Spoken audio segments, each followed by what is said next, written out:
I heard someone the other day giving their test for healthy food. If it tastes good, it must be bad. Well, I had to smile. But you know, a lot of people choose their food only based on taste. And there's the notion that good food doesn't taste as good as junk food does. The busy lives that we lead and the desire for instant gratification have led to all kinds of unhealthy habits, some leading to binge eating and binge drinking. Have you ever heard someone say, "I'll stick to this diet even if it kills me"? Well, it doesn't have to be like that. That's not how God intended it to be. Let's put aside the popular diets, the treatments and the fads for a moment and see what God has to say about maintaining optimum health and well-being. God is love, so he wants us to enjoy good health. So please join us as we explore this important topic. Kevin, what's wrong with our health today? Many people think of health as an absence of disease, but I think it could be much better than that. I think God wanted it much better than that, don't you? Look, high-level wellness is the goal. Yes. And in the past, we've battled with communicable diseases, things you could catch from each other or drink from your water. But today we've got an epidemic, really, of poor lifestyle-driven diseases. Chronic diseases. Yeah. That's what they're called, because they've taken over where we left off with infectious disease, and they've really taken over. So most of us are sick. 60% of the population's overweight and obese, which is driving diabetes, it's driving cancer rates. These are all the ills of the modern lifestyle. And there's, I mean, you look at visits to the general practitioners, about 60 to 70% of the conditions that people are coming with are lifestyle related. Our lifestyles are unbalanced. And that means that they're totally preventable, which is the good news. You can actually prevent most of these conditions. We live in an age of excess, don't we, in many ways, and in some ways we've got to try and bring it back to more the original picture, the original pattern, and simpler is probably better. Sue, how does nutrition affect our health? Oh, tremendously. In fact, much more than most people realise. Pretty much everything you eat affects you, either for the good or for the bad. And people often think, well, if I have a lot of good stuff and occasionally have some junk, it's going to be okay, it'll cancel it out. Well, guess what? It doesn't cancel it out. There are still harmful effects. What's really interesting now in science is we've come to the realisation that what the Bible actually taught about diet is really the best way to go. So the Bible talks about a plant-based diet, and if we look at what they were given to eat, God gave Adam and Eve in the garden a plant-based diet comprising of fruits, nuts and seeds and grains. It's interesting that comes up in Genesis 1. It's the first chapter of the Bible. God's saying, here you go. It's got to be Here's important. the food for you. This is the best nutrition for you. It's the original. It's the foundation for a healthy lifestyle. If you don't get your diet right, it's really hard to get the rest of it right. And what modern science now shows is that these plant-based diets are not only effective in keeping you well, preventing disease, but if you've really got, say, type 2 diabetes, if you've got arthritis, if you've got whatever condition, you can actually manage your condition better by adopting these I'm glad you've you've pointed that out, Sue, because that's very dear to my heart. We have a program, a research program that we run, where we actually put people with chronic diseases on a 30-day intervention, we call it, where we teach them, we essentially get them back to the biblical foundations of what good health is.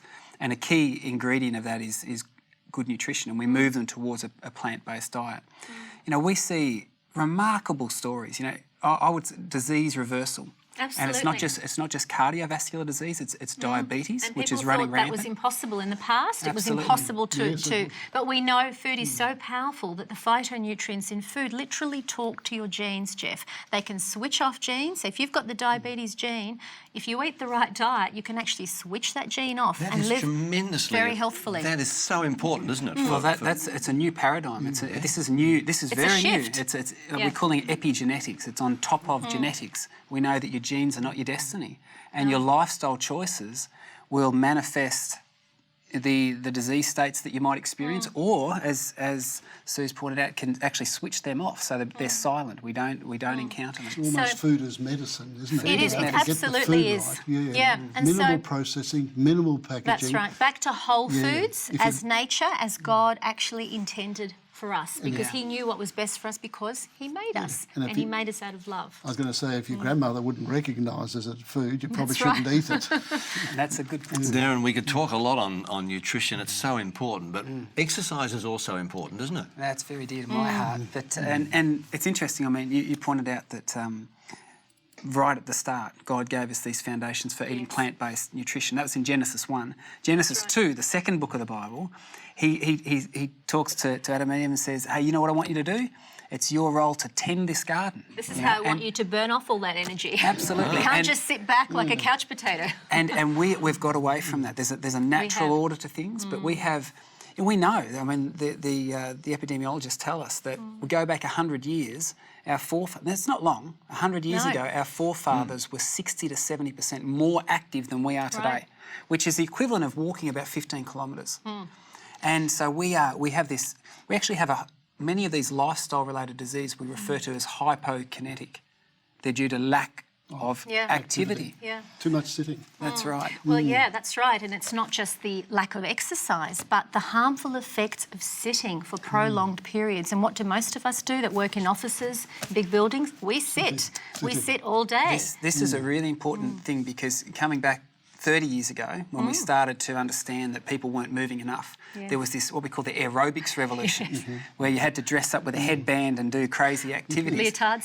I can see it like that. I could see you like that, Kev. But what came of that is this idea that we had to do 30 minutes of moderate intensity physical activity every day. We now know that even those that are doing that, if they are having extended periods of sitting, Yep. If they're in their- sedentary for the rest of the time, that's an independent risk factor for chronic Yeah. disease. People today go to the gym and they That's think, right. you know, their conscience is starved. I've done an hour in the gym today and I feel good. But you're saying that really doesn't offset sitting around for the rest of the That's day. right. And I don't want to deride. I No. encourage people to be as Absolutely. active as they possibly can. But, you know, I mean, one of Dan Buettner, he yes, caught the a lot of author attention. Blue Zones, That's longevity right. guru. Yeah. And he had a National Geographic feature, you may remember, Yes. where he actually studied people in the world who lived for extraordinary periods of time. One group that he studied was the Adventist community in Loma Linda, around the Loma Linda region in California. And then he also looked at the Okinawa in Japan, and then Sardinia in Italy. That's right. One of the key things that these people did is they moved continuously. Yeah. This body Move is built naturally. for movement. Move The naturally. muscles built for movement. Which is how designed. God created us when you think about it. We were Take- asked to move, we weren't just asked to eat Yeah. or to sit and vegetate in It front of this almost big takes box. you back to that and the sweat of thy brow. Sweat of thy brow, that's right. The Bible concept. Sweat it out of it. All right, we've mentioned good nutrition so far for good health and exercise. Yeah. What else? Well, you talked about There's more. exercise. Outdoors exercise is fabulous. You know, That's often right. today we work away in the gym. We're putting back in a little artificially what technically should have been there naturally, which is good, but we can do better. And one of the great things is to get out into the sunlight. There's been a lot of warnings about sunlight, but now we've got a problem where people aren't getting enough to process the vitamin D, and we get vitamin D deficiencies. Yes, and in fact, in countries like Australia, people assume we all make lots of vitamin D because we've got it's so so much sunny here. sunlight. It's Yeah. sunny. But what do? We spend most of our time indoors, or we cover up because we're so afraid of getting skin cancer. But vitamin D is critical. It's been linked to so many diseases now, hasn't it? All kinds of things, from type 2 diabetes to various cancers. Depression. I mean, it boosts your immunity. If you get exposure to sunlight, you make vitamin D in your skin, that boosts your immunity level. So you're actually more resistant to all kinds of things coming up. I think we have to sound a little note that you can overcook it very quickly. Get a rotisserie You've got to going. get that balance, don't Not you? out in the middle of the day. No. None of this lying in the sun for extended periods of time. But it doesn't take long. It doesn't take much. So get enough. to get enough. It's just that you should do it regularly. So if it's summer when it's really hot, as little as 6 to 8 minutes, but before sort of the heat of the day and Earlier, after, later. before 11 a.m. say and after 3, that's all it really takes just to expose your arms and your legs. And so you're going to make more vitamin D. But it's a real tonic to be in the sunlight. You know, you get countries where there's just not enough sun And people get so depressed and Very I mean, there is that condition they call SAD, That's right, seasonal for good affective reason. disorder. That's right, and we know that in some countries that are very north Yes. and they get that limited sunlight, Yeah. the rate of depression, the rate of suicide is very high And because how do of they that. treat them? They put them under The lamps, lamp. artificial Yes. sunlight What they should be getting lamps. naturally. And Yes. speaking of getting this sunlight, some of our folks, of course, are older people in nursing homes and institutions. Do they get any sunlight?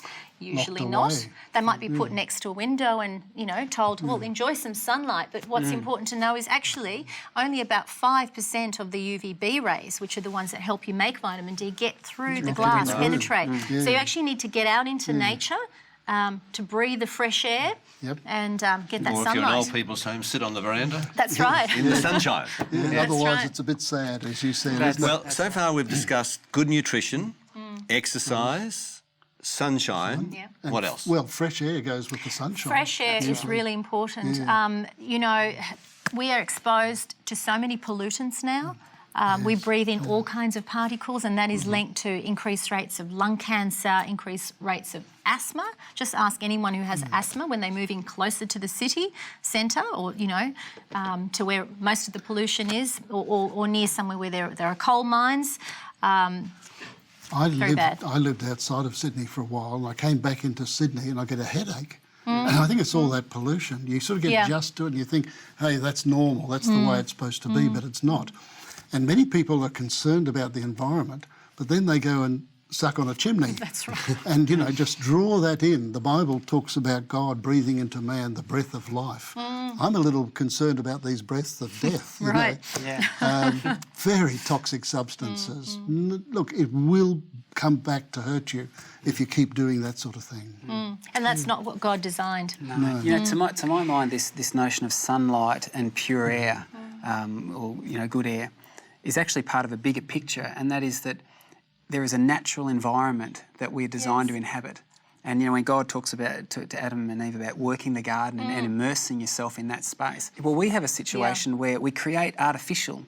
At every level, we're exposed to artificial light, where we have concrete jungles, these cities that we live in.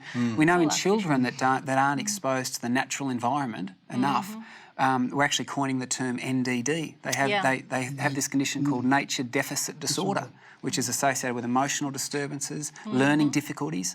So, there's wisdom in what God's saying right at day dot, saying immerse yourself in the space that I've created, this garden. It's therapeutic, it's powerful for health and for healing. Such a problem because we've got small screen addiction now. It's not the world out there, it's the world inside the monitor that they're tending to live. Yes. And it's creating all sorts of problems, not only physical but emotional, social and spiritual, I think, too. Well, socially, I mean, we have statistics telling us that so many people nowadays feel lonely. And they don't have that social connection. We have situations where people work in a city block and they email the person only 2 desks away from them. Where Texting. there's something that happens when we disconnect it's those. not good for man to be alone. It's not We're good for built man to be alone. to be together. Yeah. And that's some of the bonds. And sometimes exercise together is a motivating factor, isn't it? Yes. And exercise increases in the accountability. fresh air and with the sunlight, you see all these things actually come together, There's a and synergy. they're not that difficult. And where science fits in with all of this, science is not really coming up with fantastic new solutions. Science is just rediscovering what God originally intended. And nutrition particularly, which is your expertise, is an area that fascinates me. That we hear the latest report that blueberries are great for your health, and it's like whoa! And Can you believe it? and they have all of these chemicals in there, these for your heart. phytoestrogens, and you think, Good for your brain. and we get all excited about this, and it's interesting. But they would have been around in the Garden of Eden. They were a fruit. Absolutely. And to come back to this notion of an artificial environment, and you touched on the idea that we do this with nutrition. We discover, and we develop the technologies to detect a particular phytoestrogen in a blueberry. That's right, a particular compound, and to isolate and extract it and say, And put this it is in the everything guy else. that's responsible, so let's add it to everything else. And then we discover years later, It's the combination. it's isn't it? that wasn't the guy Yeah. responsible. And in fact, that's harmful, because this Yes, is what we've in discovered isolation. now. In isolation, nutrients can actually be really, really harmful, as can supplements. But when you take the whole food, you get this natural matrix as God intended it to be, so that it gives you all that you need but it doesn't harm you. Now, how important is water in good I'm nutrition? feeling thirsty all of a Okay. sudden. Cheers, people. This isn't Yes. good English, but everybody ought to drink water. This is true. This is true. I think water is kind of the forgotten food. Yes. It's a beverage, but it's really a food too. It's forgotten because people assume all fluids are the same. Oh, but I drink 6 cups of coffee, or I take sports drinks or whatever. These things don't all have the same effect on the body, and that's really key to this conversation. Water is important for so many things. We all know it's good for the skin, for hydration. All the way down to the cellular level, isn't it? Everything's conducted around Prevents, by water. you know, constipation, keeps things moving, prevents headaches, kidney stones. If anyone's ever had kidney stones, they'll tell you how important water is. You've got to flush those kidneys. Water's critical, but the area to me that really caught my attention some years ago was when the Adventist Health Study first discovered that people who drink 5 glasses of water a day or more, so this is, I'm not sure what number I'm up to now, I'm going to have a just remind you. Everyone's feeling parched as she's compared to 2 or less, and 5's not that much, they had a 50% lower risk of heart attack That's an amazing It is an statistic. amazing... from Wow. just simple water. 5 glasses day. reduces their possibility of heart yeah, attack by yeah. 50%. By 50%. In fact, that same study demonstrated that not drinking enough water was more harmful for your heart than smoking. yeah. Wow. That blows you away, doesn't it? Water's important. Water's critically important, and all these other fluids are not the same. So sometimes people will tell you, "Well, I drink enough because when I add up my juices, when I add up everything, you know, it works to the same level." But it doesn't, because when you look at the effect of these other fluids, they sometimes have negative effects. So let's take juice for example. You know, who likes juice? Most people enjoy a glass of juice, but if you go more than a glass a day, a fruit juice has been well shown now, as well as other sugary drinks, to actually drive weight gain, to drive obesity in kids, in adults. It's packed in calories. I mean, how many oranges does it take to fill a glass of juice? Well, the sports drinks for me are comical because, I mean, obviously in the exercise industry, we encourage people to go and be active, and so they front up to the gym, and most females who are going to the gym are going there to lose weight. And so they front up and they know that they've learnt the lesson they need to keep well hydrated. So they purchase their sports drink. Yeah. They don't recognise that it will take them about 40 to 45 minutes of brisk walking to burn off the calories, That's right. the energy in that bottle of drink. Yep. For So they one might- drink. For one drink. So they might get on the treadmill, and if they're diligent and do half an hour of, you know, their brisk walking and consume this while they go, they're actually walking out with more energy on board than they Worse than they came in. were right. That's right. And any of you had a Volkswagen car? You know, years ago they had an air-cooled engine. We're not that old. But then they went to a water-cooled engine Yeah. because it was more efficient. And I often say to people, this body is a water-cooled machine. It's not actually a coffee-cooled machine. You know, it's a water-cooled machine. It does best when it's running on water. So 5 a day minimum, but of course, if you can do your 6 to 8, great. But no one should not try to get up to 5. 5 is really quite realistic when you spread it out once upon rising, you know, at each kind of meal or after I'm each going to have meal. a bit more of mine It's at not hard 5. to fit in 5, but you've got to think about it because the other fluids will creep in and you'll think, oh, well, I'm not thirsty. I've just had a juice or I've had a coffee or I've had whatever people drink. Yes. Particularly with the caffeine, the body's particularly. trying to filter that out. And, That's right. you So know, it needs more water to help flush that out. So what we've said so far is good nutrition, good exercise, sunshine, air, water. What else? Rest. The importance of rest. Yeah. You know, and there's different types of rest, of course, isn't there? There's the sleep rest, Yes. and there's the Big rest, problem. the R&R Lack of rest. sleep. Lack of sleep it is killing people. It's now a risk factor for obesity. It's a risk factor for multiple diseases. Whoever would have thought lack of sleep could make you fat?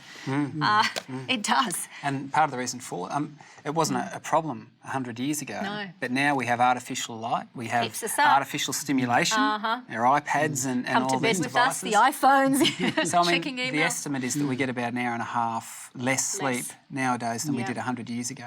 So we are robbed. We're actually robbed of another natural medicine, if you like, another absolutely. lifestyle medicine that's critical for well-being, critical. And God had actually intended us to have adequate rest. Yeah. Yes, because I guess when you think about it, it's logical. Go back a generation or two, a few generations, and they didn't have electric lights, so That's it. what did you do? You went to sleep You when used the to children stay went for a while around the fire. Yes. And then people would sort of drop off and they're asleep. Yes. And then when the chooks started crowing, you Yeah. got up. And generally it was much longer, as you said, it was much Yeah. longer than we sleep today.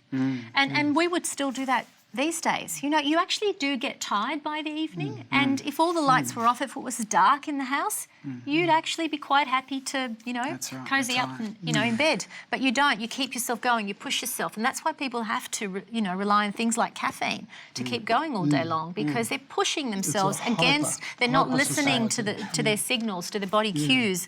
You know, when they need to have rest, they should have rest. You know, one of the elements for me, and this goes right back once again to Genesis, Yeah. the very early stages, and it relates to rest. And I think this is a principle that, by and large, people have completely ignored. And it relates, it's the most, to me, the most powerful remedy for work-life balance. And that is this whole idea of a Sabbath. You know, of actually taking one day off. And God, a full even God day. said, Yeah. hey, you know what? I'm going to do this. This is how important this is for me. I want to give you a model to live by. For those people who can do that, I actually believe if society at large embraced the concept of having one guilt-free Yeah. day off a week, Yeah. then, you know, remove the religious element away from it, it would revolutionise. It would benefit so many people. Absolutely. Yeah, and it's not the 4 hours. It's not you need to take off 4 hours or I'll just go shopping and I'll rest. That's not rest. no. It's actually a full 24 hours that the Bible talks about. A full 24 And it's a time hours. when we nurture our physical health, our social health, Yeah. our relationships, Spend our time with family spirituality. and friends. Yes. Yeah. Mental It's health. powerful. Yes. It's actually a break for the brain. We Yes. just live in a hyper society where it's go, go, go. You know, if you're not rushing, it almost And feels... it's getting as- faster and faster. Have you noticed it? Look, the rate of change in my mother's lifetime, there are more, and stress has to do with adapting to change, more changes in all the preceding lifetimes stacked on top of each other. Yeah. You know, so if ever it was needed, I know it was given in Genesis, but if ever it was needed, it is now. It's needed now, and that's a really good point because, you know, as you pointed out earlier, Genesis 1 and Genesis 2 give us all these principles. Yes. And how long ago was that? Long It's time. almost as if God knows how we work best. I wonder why. You know, it's interesting on that very thing, on the early chapters of Genesis. You know, we've been talking about this big epic story. Yes. This great war that's going on. Isn't it interesting that the devil, in trying to attack us, Yeah. has made people believe that the Genesis story is a fairy tale? That's right. Yeah. See? And so people don't take it seriously because, well, why would you? It's just an allegory. Yeah. And yet what we are finding here, what I'm hearing you experts all say, is that the closer we can get back to that story in Genesis... According to science, Yeah, science according to is science. actually showing the Yeah. closer we can get back, the better off we are. Marvellous. I think that's Yeah. wonderful, isn't it? Yeah. The more natural the function, the more in tune with God. You know, in the concept of Genesis, we're now living in a world that's not the way God wanted it to be. It's not what He gave us originally. Things have changed. We're a world this side of sin. Yes. So it is a challenge. There are challenges for our health, but there's so much that we can do to load the dice in our favour, if we're saying, or And the reduce the benefits. risk. The benefits, Kevin, of course, as we know here, the benefits can start to show themselves immediately. You don't have to follow this way of life for 2 years before you start feeling better. You start feeling better instantly. Yes. Within 2 weeks, we show changes in That's your wonderful. body. You know, markers of inflammation come Yes. down when you start including whole grains and Yes. more vegetables and Yes. fruits. Yes. And people just tell us, I just feel great. This is great, and I can't eat all this food. How can you eat all this food? I'm eating more now than ever before, but I'm losing weight. Yes. Yes, wonderful. That's a bit of a take-home message, isn't it? Because we used to think, years and years. But the take-home message today seems, hey, even one meal can make a difference. Absolutely. Kevin, I just want to ask you, what about anxiety? Because that's a big issue today. Anxiety, depression and all the flow on is a huge issue. And I think it's partly that we're in a world that's so unnatural. We aren't getting that sense of calm. Remember Christ said, the Bible says, come unto me, all you who labour and are heavy laden. Yes. I will give you peace. Yes. That's what people are missing in their life, that sense of peace. Comes back to the Sabbath too, doesn't it? The time of But they're peace. searching for it. People are Yes, now yeah. starting to ask a lot of questions and they're wondering why. What is it that's missing? I've tried this, I've tried that. There's something still missing in my heart. And I think that brings us to a spiritual dimension too, because anxiety, look, I don't know whether you're a worrier or not, but worry is the habit of responding with anxiety. Yeah. It's often taught before the age at which it's often caught, I should say, before the age at which it can be taught. This is the way Mum responded. This is the way Yes. Grandma responded. Good So point. there's so much we can do to address that through a spiritual faith. So, once again in this great epic story, God wants us to be healthy. But we have noticed that the villain wants us to be destroyed. And so this villain, in this great controversy theme, has kept back these simple rules to good health from us. Good nutrition, regular exercise, water, 6 to 8 glasses perhaps, sunshine, air, temperance, rest, and trust in God. These are the great 8 principles of good health. It reminds me of that verse over in the Epistle of John here, just before the book of Revelation is the little book of John, the 3rd letter he wrote. And verse 2, this is what he says, listen, "Beloved, I pray that you may prosper in all things and be in health just as your soul prospers." You know, for many years I didn't understand that there was a great relationship between my physical health and my spiritual. But here this verse says that one is just as important as the other. Because you think about the last time that you felt not 100%. Did you feel like praying? Did you feel like reading the Bible? Probably not.